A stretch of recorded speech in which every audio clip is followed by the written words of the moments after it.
Hello friends, welcome again to my home, and today we're going over the 10-minute test. This should be pretty quick, right?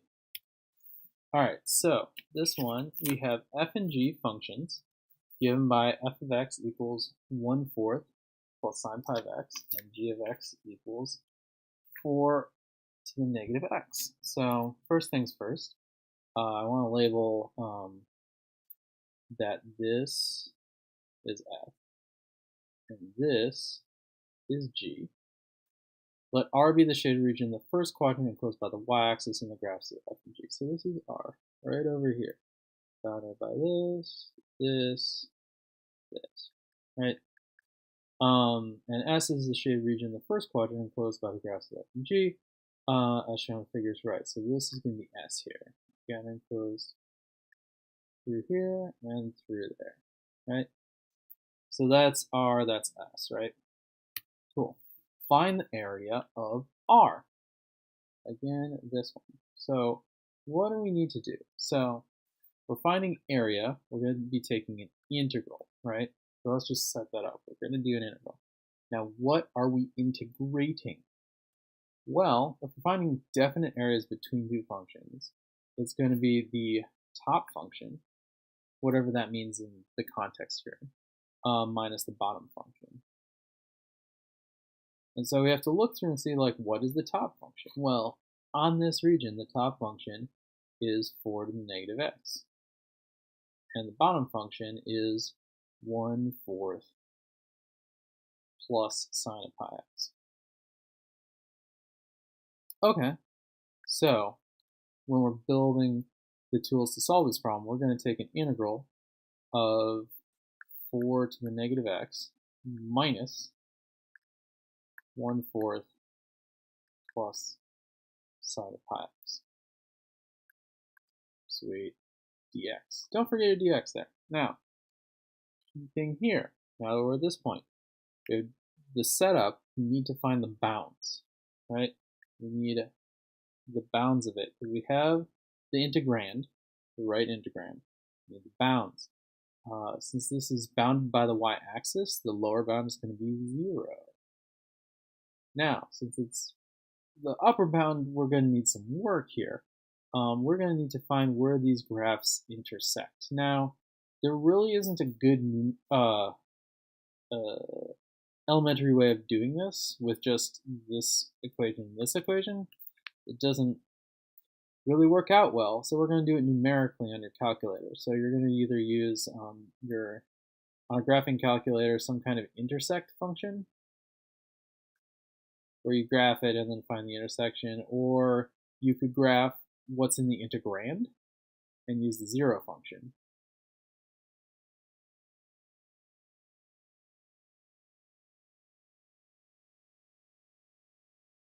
Right? It's up to you, whichever you feel more comfortable using. If you were to do that, you would find that this upper bound is going to be 0.178 or thereabouts, right? Okay. So take this integral, we're integrating this integrand from 0 to 0.178. This is something that this first part you could do numerically, analytically, but the 0.178, no one's here for that. Do this on a calculator. It's meant to be done on a calculator. And if you were to do that, you would find an area of 0.06, I think this is 48. Cool. I think it's 0.6. Yeah, it looks right. All right, moving on. So make sure you've got the integrand right, the bounds right, and then integrand bounds get the actual integration. Cool. Now we need to find the area of S. Well, okay. So we know that S is this region. And again, we're finding the area between two curves. So it's again integral of top minus bottom. Except in this case, what is top and what is bottom has switched. So we have the integral of 1/4 plus sine of pi x minus 4 to the negative x dx. So that's the integrand. We got the integrand.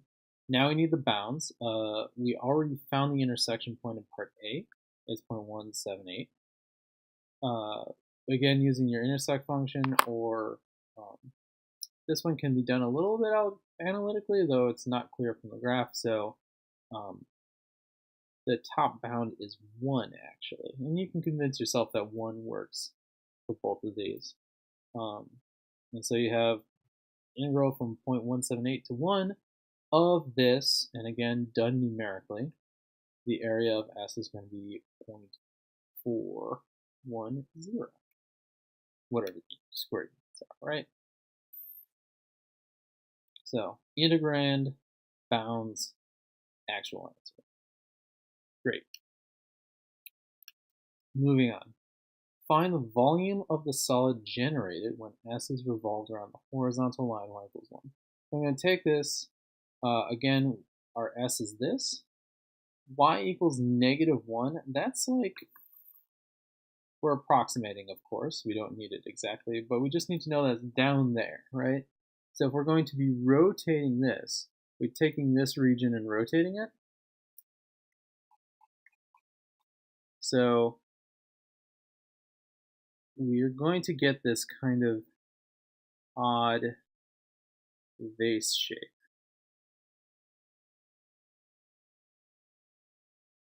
Right? It's going to have a hole in the middle. Okay, so we're going to do this, volume of the hole minus the volume of the hole. Hole minus hole, right? And of course, being integrals being what they are, you can put these in the same integral, which is what I'm going to do. We know from the previous thing that the bounds of that integral are going to be from 0.178 to 1. And since it's a rotational solid, we're going to have a pi in there, just because that always happens. So again, if you need to break out the actual drawings, think about a typical slice from the outside, right? We have this, which is rotated. This is bad on a computer pen, right? And so I'm just going to do a little mini disk over here representing that. So in that case, oh, it's a mini disk, so we got dx as the thickness. We need to figure out what the area of the face is. And it's pi r squared. Our radius is going to be the distance from this graph to -1, which is going to be this, since this is the top graph, +1, because we've got that extra 1 of distance, right? You can either do it as this, but 1/4 plus 1 is 5/4. This is how I'm going to write it. And we are going to, since it's rotated like that, square it. So pi r squared, right? So that's the outside, the volume of the whole thing. Now we have to subtract the volume of the hole in the middle. So we got the pi already out there. We have to think about the middle hole. So let's switch pen color.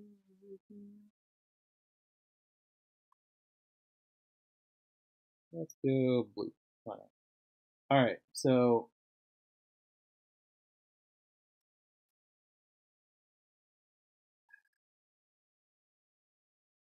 okay. I'm not going to do this again. Okay, reconstructing where we were, pi 0.17821 of 5/4 plus sine of pi x squared minus, and then we're going to do the distance from here to here, which is going to be 4 to the negative x plus 1 squared. Just to be proper, dx. So now we got our integrand. got a bounds, got the pi. We all do that. We do it numerically. It's going to be 4.558. Hooray! That's how you do those kinds of things, right? Make sure you set up, figure out what you're doing, set up the integral, find the bounds, do numerically. Moving on, let f be the function given by f of x equals that, and let L be the line y equals 18 minus 3x, where L is tangent to the graph of f. Let R be the region bounded by the graph of f of the x-axis, so f, x-axis, this must be R. And let S be the region bounded by the graph of f, the line L, the x-axis, as shown on the right. So line L, f, x-axis, this must be S. So we got R, we got S. Show that L is tangent to the graph at the point x equals 3. So this gives us a lot of information. It tells you where it's tangent. So we know that at this point of tangency, that's at x equals 3. So if we want to show that it's tangent to the graph, we need to show two things. One, well, okay, there's actually two ways of doing this. So we'll divide up the ways. So the first way is to just find the tangent line at x equals 3 and show it's L, right? Which we can do. So f prime of x is going to be 8x minus 3x squared. When x equals 3, that's going to be 24x minus 24 minus 27, which is negative 3. Oh, hey, it's got the same slope. And then when x equals 3, f of 3 is going to be 4 times 3 squared minus 3 cubed, which is 36 minus 27, which is 9. And then tangent line, typically we're going to do point slope version. So like y minus 9 equals negative 3 times x minus 3. And if you do a little bit of algebraic wizardry,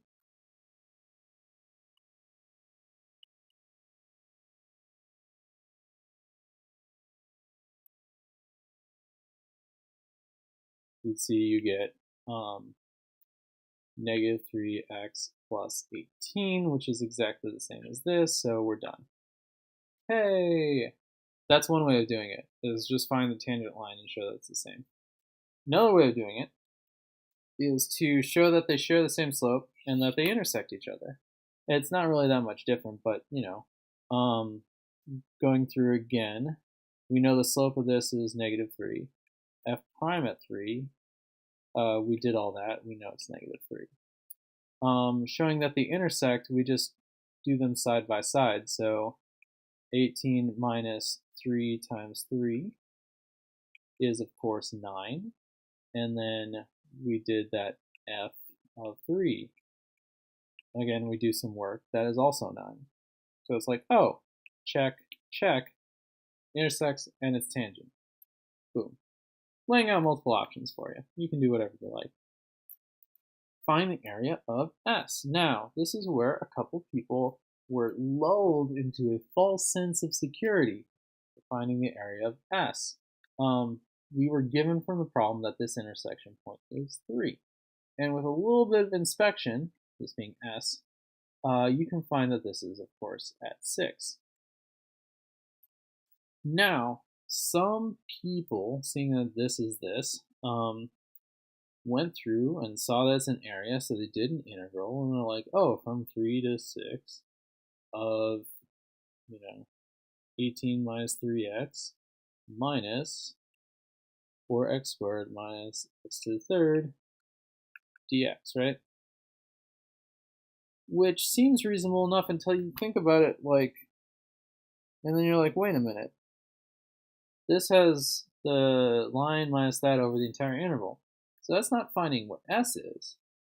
that's finding out what, imagine, this area is. It's including all this region that is not counted, like where past where f has gone below 0 is not part of s, right? So that's not actually going to cut it. Instead, let's cut this up and do this a little bit better. We know that this is at x equals 3. We know that this is at x equals 6. We also know that this height is 9. So we can see, like, oh, there appears to be a triangle here, whose base length is 3, whose height is 9. So we can find the area of a triangle. 1/2 base times height. So 3 times 9 is 27, so that's half of 27. So 27 over 2, right? That's good to know. But now we need to worry about this stuff, which is not supposed to be included. But to get at that stuff, we need to know where it intersects. So we go up to f, and we're like, oh, we need to find where f equals 0. But luckily for us, f is eminently factorable. X squared is a common factor, and then we have 4 minus x. So that agrees with our visual analysis of the function. We got 0 at 0, multiplicity 2. And then this is at x equals 4, right? So the area of the triangle, the area of our little sliver, is going to be the integral from 3 to 4 of 4x squared minus x to the third dx, which is, of course, 4 thirds x to the third minus x to the fourth over 4, evaluated from 3 to 4. And because I'm a little bit I'm just going to do it. I'm going to do this by hand. I'm not going to use a numerical thing because I don't want to. 4 to the fourth is the same as 2 to the 8th, which is 256. So 256 over 3 minus 4 to the third is 2 to the 6th, which is 64. And then we are going to subtract 3 to the third over 3 is the same as 3 to the second, so that's 9, so that's 36. And then we're going to have to add 3 to the fourth is 1 over 4. And then we go do some fraction stuff. 64 minus 36, oh, that's minus 100.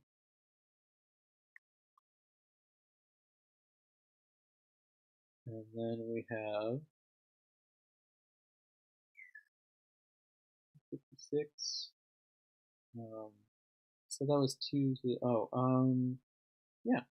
So that's 1024 over 12 plus 243 over 12 minus 1200 over 12.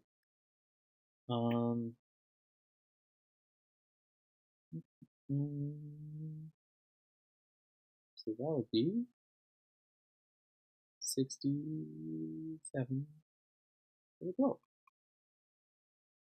Oh, I'm writing behind my head.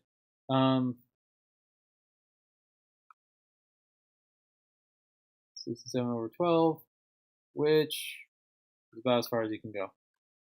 Hooray! So yeah, watch out for that trick.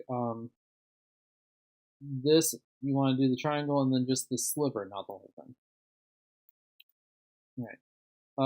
Finally, for this thing. We need to find the volume of solid when r is revolved around the x-axis. So again, r is this.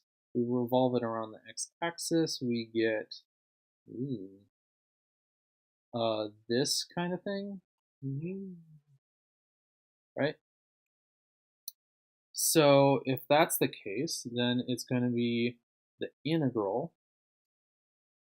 Again, since we're revolving around an axis, we're going to have a pi.